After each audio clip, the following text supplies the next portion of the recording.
Yo, yo, yo. It's your girl Rose Gold, and you are tuned in for another episode of Heartbreak Hill Podcast. Today I have a very, very, very special gentleman who is joining us today. He goes by the name of DJ Vodicka. DJ Vodicka is a former correctional officer at the infamous Salinas Valley Prison. He wrote the book The Green Wall, in reference to the gang that was formed amongst correctional officers at the level 4 prison, Salinas Valley. We're going to go ahead and jump right on into interviewing him. Thank you so much, DJ, for being here with us. How are you this morning? Good morning, Rose. Thanks for letting me come on to share this incredible true story with you and all your followers. Yes, for sure. We are so excited to have you. For you, those of you who are just tuning in with us, I have been corresponding with DJ here, getting him on the show. Our original air date, unfortunately, had some technical difficulties. So by his kindness, he is back again on our time to go ahead and help us and understand this transformational, powerful story. So DJ, why don't we just go ahead and dive right in? Tell me, it's 1980s era, you're in Los Angeles, California, and you set off on the career to be a correctional officer. Tell me how that came about to be. Well, I was in the United States Army in 1983 to 1987, and I was about ready to get out of the Army, and my father sent me an application for the California Department of Corrections, who was hiring correctional officers for new prisons that were being opened. Mm-hmm. And I applied, and when I got home, I applied and ended up testing for the Department of Corrections, and 6 months later, I'm in the academy in California, called Academy, for 6 weeks. Then my first assignment that I landed in 1988 was the infamous Correctional State Prison, who housed the famous gang members, and also Charles Manson. Shortly after that, I stayed there for about 4 years, and then I ended up going to another prison in the lower desert called Calipatria State Prison in 1992. Once I was a part of an elite unit called the Investigative Service Unit, or the Goon Squad. Mm-hmm. We solved all the horrific crimes with inmates and internal affairs with against staff. I stayed there for about 2 years, and then I met a young lady down there, and we left there to head up to Northern California to another infamous big prison in the state of California called Pelican Bay State Prison. Yes. 1994, I ended up going up there, and again, I was on the same unit as an ISU officer, as the evidence officer. Stayed up there for about 2 years, and then shortly after that, a new prison came online. In March of 1996, I transferred to the Salinas Valley State Prison and opened that prison up. And I, once again, went right into the ISU unit and set that unit up, and that's what happened. That's actually where the Green Wall actually occurred. Gotcha. So just to kind of give a summary here. So started that career kind of late 80s there. You had the opportunity to be in some of the most infamous prison systems or prison facilities in California, Pelican Bay being one. And if you've ever seen Training Day, Denzel Washington references that prison a whole lot. And you were around some very violent, infamous people. Before we go ahead and get started about your stay at Salinas Valley, which is where the Green Wall was formed and began and things of that nature, being an investigative service unit officer, you, like you said, were responsible for solving crimes or investigating crimes that took place inside the prison walls, correct? That's correct. And from the many prisons that you've been to, what is the most common crime that you see being reported or that you had to investigate during your time? What is the most common crime that you would see? A lot of drug smuggling from the outside coming inside the prison. A lot of hits on inmates, stabbings, investigating riots and crime scenes. Some homicides, some suicides. Some staff coming in with cell phones and other contraband. For sure. No, definitely. And as a person, because I've talked to you now numerous times. I know you're a very nice guy, very calm, cool, relaxed guy. What kind of mindset did you have to get in every day to be able to be mentally strong enough to be around some of the nation's most dangerous people and still be able to do your job.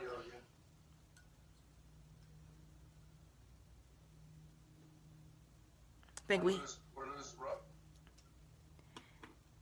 Okay, can you hear me okay now?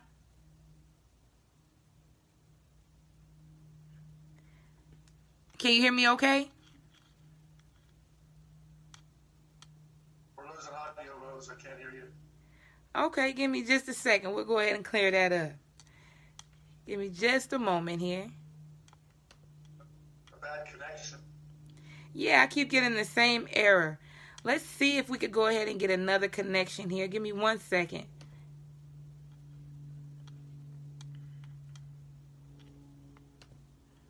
All right.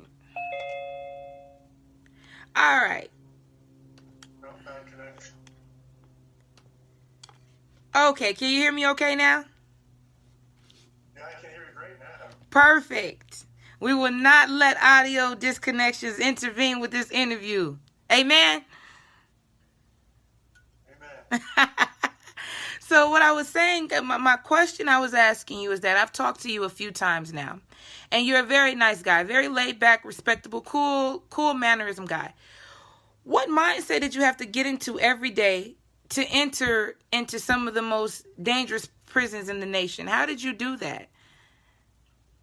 Well, every morning when I got up and took a shower, put my uniform on, put my boots on, I looked myself in the mirror and say, you know what, God, just make sure I get home safe when I go to work and do my 8-hour, 16-hour shift. Because once you enter inside the prison system, you go through the 2 gates and into the yards. You don't know if you're going to come home alive or you're going to come home injured or what. But, you know, I mean, the whole thing is, it's all about respect. I had, I respect the convicts and incarcerated inmates. I showed them respect. They gave me the respect back. In Absolutely. The 16 years I was in, Rose, I was only assaulted one time. I was gassed by an inmate that wasn't all there. But majority of the time, the convicts and inmates would come. I talked to them. Never talked personal business or information, but I showed them that respect, and I got a lot of respect back. Exactly. And because you showed them that type of respect, like you said, you had an incident once where there was an assault being gassed, but you never really had inmates physically attack you or physically send out hits on you or anything like what we're getting ready to talk about happened to you by your former co-workers, correct? Well, only until my last prison I worked at, and we'll talk about that. I think there was a hit on me because I gave up the green wall and exposed the corruption at Salinas Valley.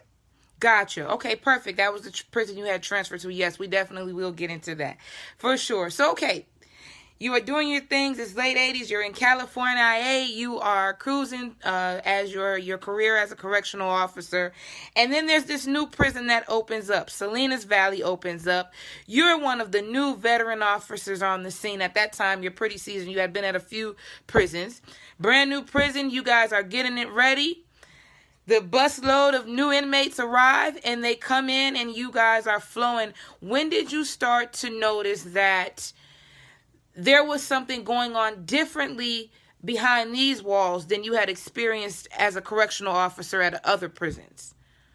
Well, there were certain correctional officers that were at the institution. They had their little cliques or their little gangs, or not gangs, but little groups, and they didn't very well like you. They would invite you in and all that, and it just felt weird because the other prisons I worked for, we had that real strong morale, camaraderie, and all that. And it just felt a little different, you know. And that was in 1996, and then in 1998 when I left the ISU to go back to the main line, and then the Thanksgiving riot happened in 1998. That's when the Green Wall, these guys that I recognized earlier in my career at the prison, they just acted a little differently, and that's when the Green Wall formed. Gotcha. So tell me about the riot. What happened? It was a Thanksgiving Day, is that right? Yeah, it happened in November of 1998 at one of the violent yards at the prison, which is D Yard. It was one of the most violent yards. Southern Hispanic inmates attacked staff mid-morning when they got led out to the yard. Staff didn't see it coming and attacked staff. Shortly after that, there were several officers injured. Several officers went to the outside hospital. Some inmates went to the outside hospital, but and then shortly after that, I was told to photograph the inmates by the lieutenant of the yard, Greg Lewis, who I worked for at Pelican Bay. He said, "Hey, go get the evidence camera and start photographing everything on this yard." I said, "No problem, I will."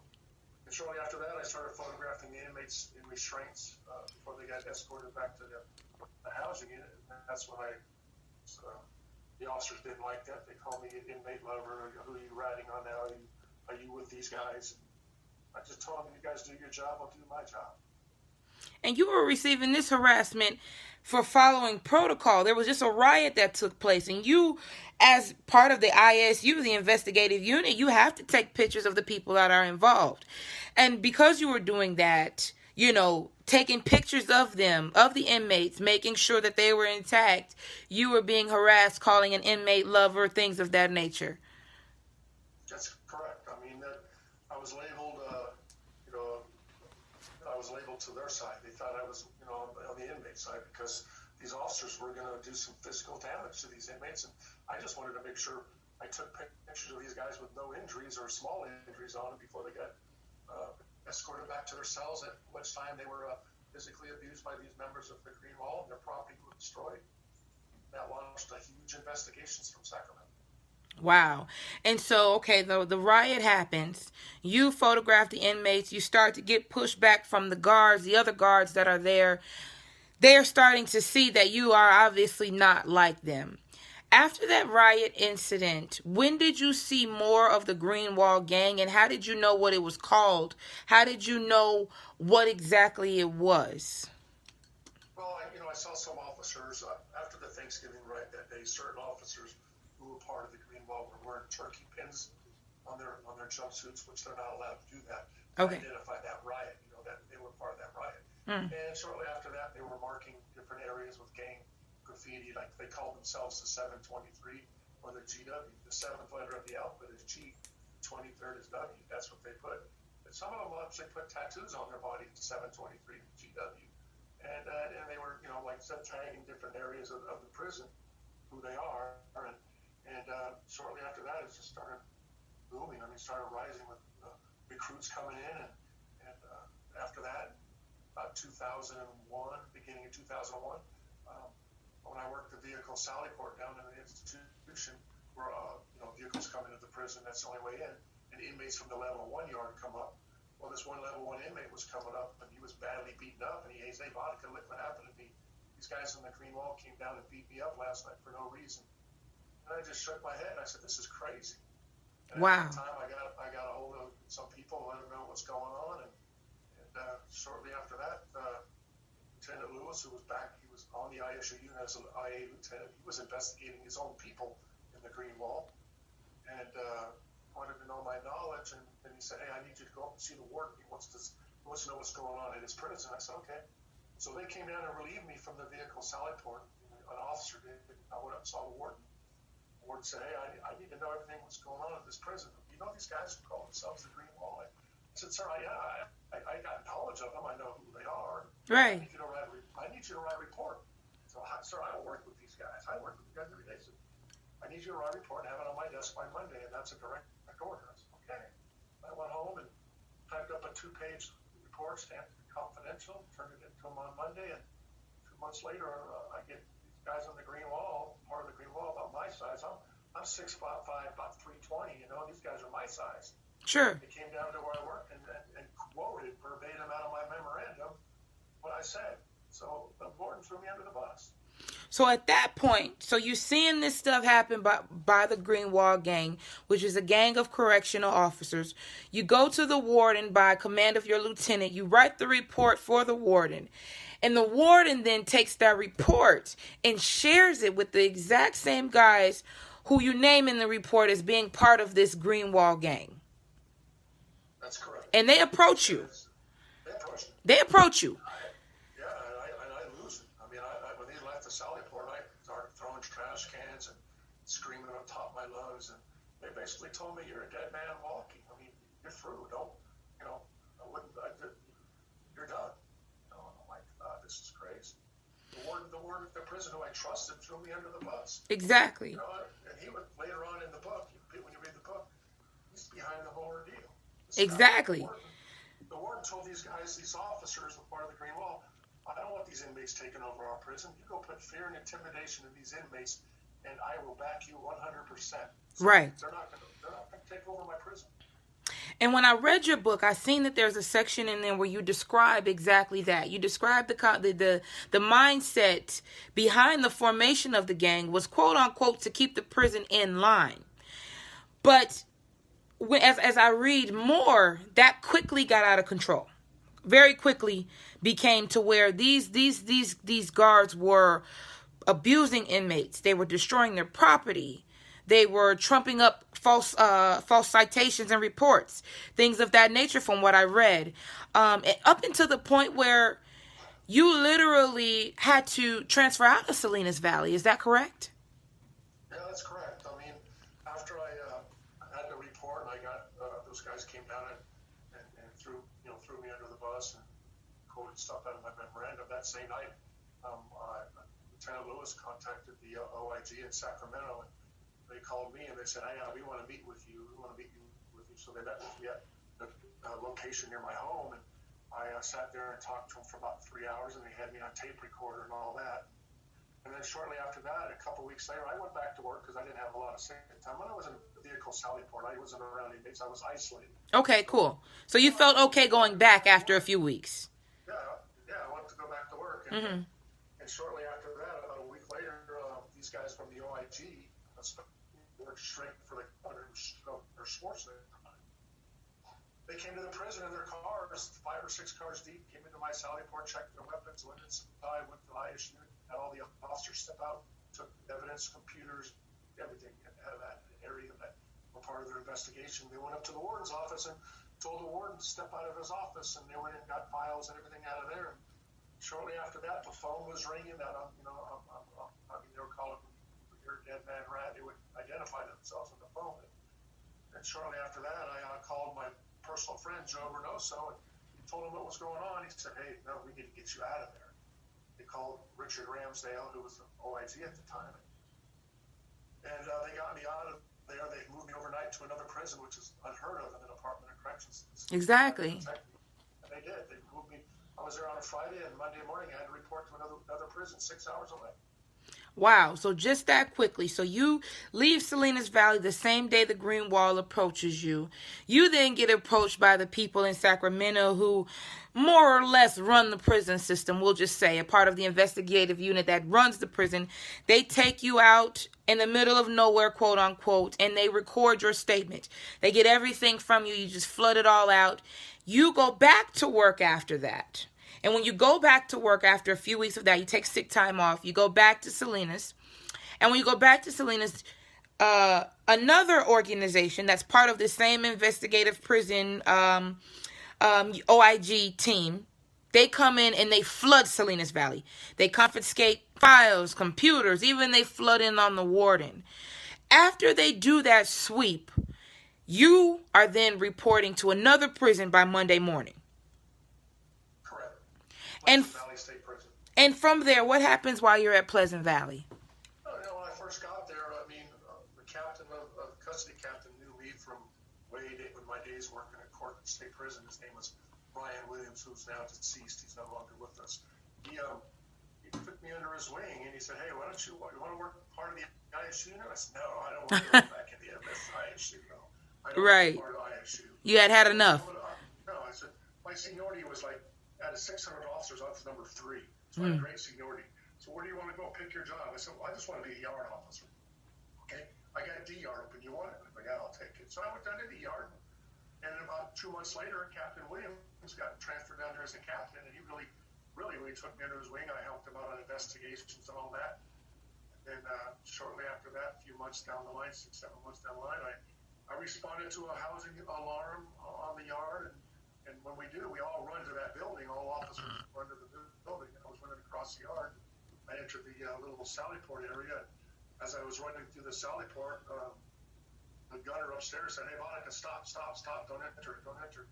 One of the inmates were going to take me out. I was going to be set up." And the other officers who were running with me stopped at the front door. They didn't come in. So I knew I was going to get set up for something seriously happening. Right. That was my last day at the prison. For sure, I bet it was. And so just to keep my listeners up to followers with some of the terms. So when you're a yard officer, your job is to respond to any sort of commotion that happens on the wall. And if on the yard, excuse me. And if commotion happens on the yard, you get a call that you have to drop everything and run to. And usually you have backup that run with you. Is that correct? That's absolutely correct. And you ran, and you also mentioned the area where you got the call to is by a Sally Port. Now, for those of you that don't know, a Sally Port is more or less where at a prison where cars pull in and out. Is that correct? No, the Sally Port is on the building door, and it's like a rotunda, like a rotunda, like a long hallway. Like a hallway. Gotcha. Enter into the room. Right. Gotcha. Okay, sorry about that. So it's essentially to get to or to respond to the call that you had gotten, you had to go through pretty much a hallway to get to the area. And the gunner or the people who stand at the towers with the live and bullet rounds, they can see everything. So as you're going to respond to the call, one of the people in the tower, they stop you and they say, "Hey, Vodicka, don't go in there." Correct. Right. When I was in the rotunda, I actually entered the building in the little rotunda area before I go through another door to the day room floor. He stopped me before I got to that door. And when you found out there was someone going to be waiting from you, according to the book, there was an inmate waiting. What went through your mind when you found out you were this close to being hit, more or less, by an inmate, being set up by your same coworkers who were supposed to protect you? How did you feel? What went through your mind? That these guys could never be trusted again. Mm-hmm. That they were going to take me out because they knew I had a lot of knowledge and information exposing this group of Greenwald in another prison. They wanted to take me out, or severely injure me, make sure I won't talk. That was their hope, was to silence you, and despite that, you still decided to move forward. That's correct. After that day, I walked up to the warden's office. I saw the chief deputy warden there. I ended up going straight into the chief deputy warden's office, bypassed the secretary, and I went right into him. I said, "You set me up. You knew what was going on here. You didn't protect me." He said, "Well, I can't protect you all the time." I said, "I'll see you in court one day. I'll see you in court, Mr. Malfi." I walked out. My lawyer, who I had at the time, told me, "You're done. You're not working." Wow. So that was your last day at Pleasant Valley. After they were going to set you up with an inmate, that was your last day at Pleasant Valley. You never went back there. What happens next? Well, after that, I pursued a lawsuit against the Department of Corrections, a civil lawsuit for whistleblowing and retaliation, everything. Because I went into my own union, Rose. I asked for help through my union. My own union legal team said, "Hey, send me all the documentation you have, all about what's going on with you and all that." And I did. I sent it because that's who I work for. Exactly. The Department of Corrections and the CCPA. And the one day when the CCPA president was at that prison at Pleasant Valley, I approached him. I said, "Hey, Mike, I'm Officer Vodicka." Hey, he looked at me and he looked at my nameplate. He goes, "Oh, you're Officer Vodicka?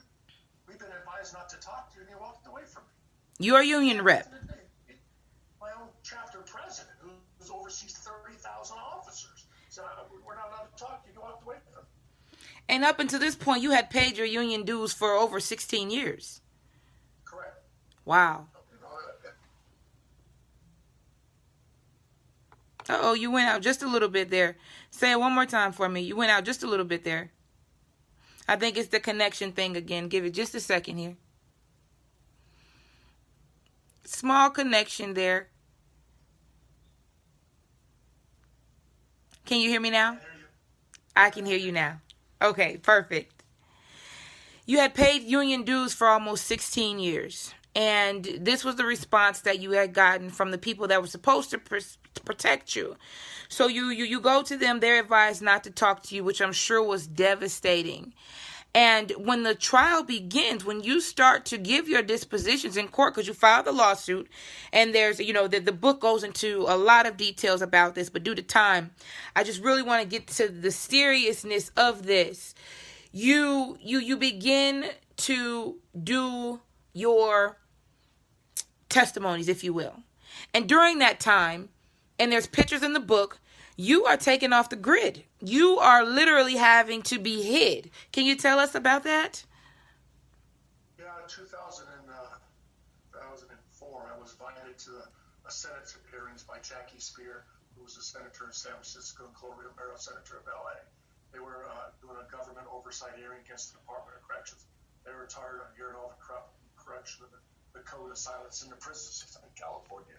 So they subpoenaed me up for the hearing, and I went up to that hearing that day. And before I went to the hearing, my story hit the front page of the LA Times, and it went to Associated Press all through the United States. And I testified in that 2-hour Senate hearing up there. Was my right hand, full packed house, escorted in by the California Highway Patrol, flanked, them, and I had my vest on.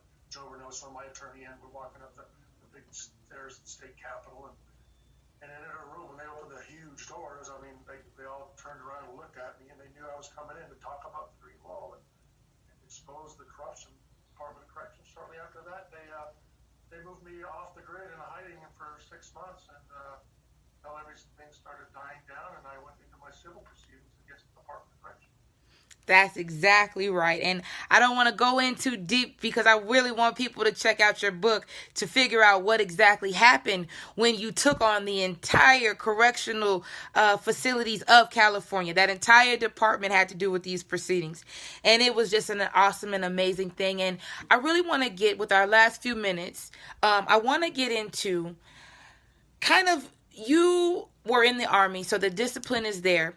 You we're going to you've been a man of principle, is from what I can gather. You've always been that way. But what was your push?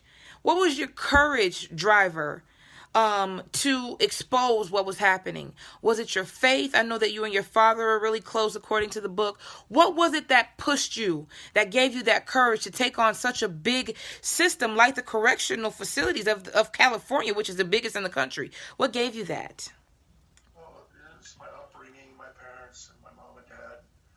Told us, always tell the truth, do the right thing, and all that. And then when I went to the academy and I graduated that academy, and I was so proud when my mom pinned the badge on my chest, and I took an oath, and I rose to my right hand, and I took an oath. I took an oath to protect and serve, and right. I did not take an oath to adhere to the code of silence.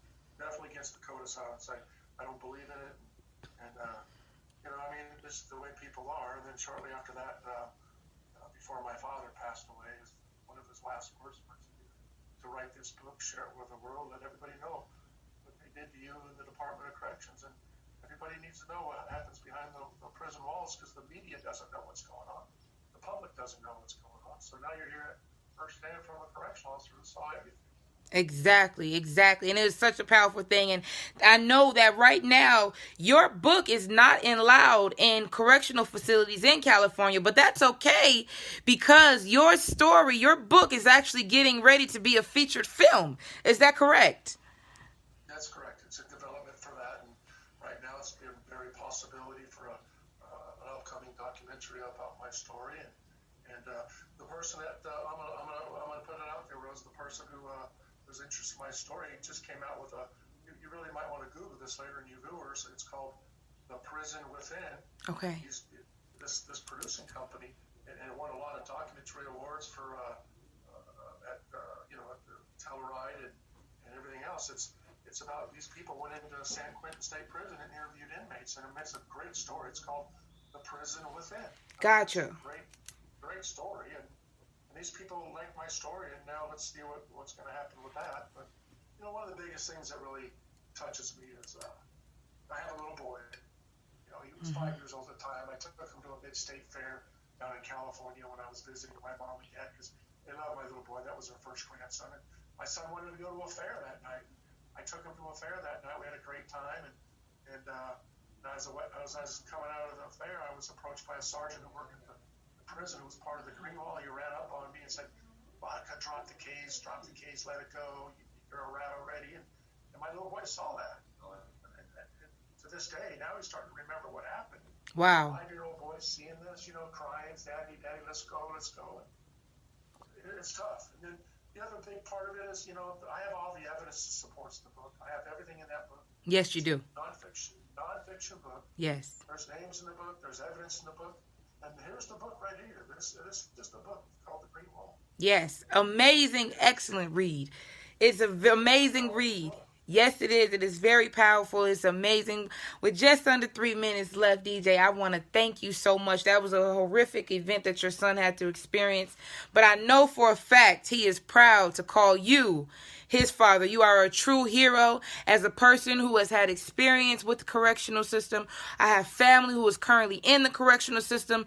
It is not an easy thing, and to have people like you that really and genuinely care is a blessing.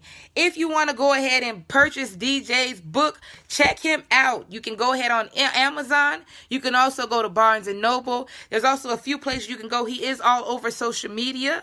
You can definitely look him up under The Green Wall. And this is something that will go on for generations and generations.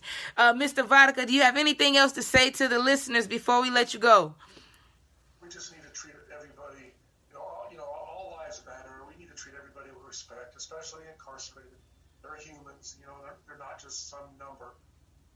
They need to be treated with respect. You get that respect back, you get it back from them. But, the minute you demeanor them and talk down to them, then you're going to expect something from them. Simple as that. It's just that simple. Listen, DJ, you could have been anywhere in the world, honey, but you decided to be here with me. I am so thankful, so grateful for your patience, for your kindness, for your candor, for just being able to join with us today. I know for a fact that you have touched many of people. Do not hesitate, people. Go and get that book. Hold it up for me one more time, DJ.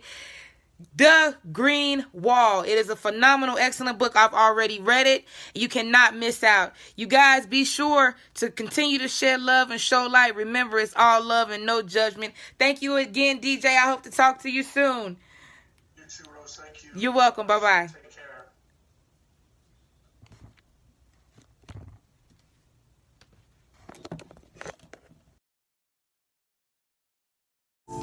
Thank you so much for tuning in to Heartbreak Hill Podcast. Our mission here is to use multimedia channels to break generational curses in our thought process. Our motto here is breaking hearts, blowing minds, one conversation at a time. Please note that our entire production is brought forth by listeners and viewers just like you. Thank you. If you'd like to support the show, please visit our website at heartbreakhillpodcast.com.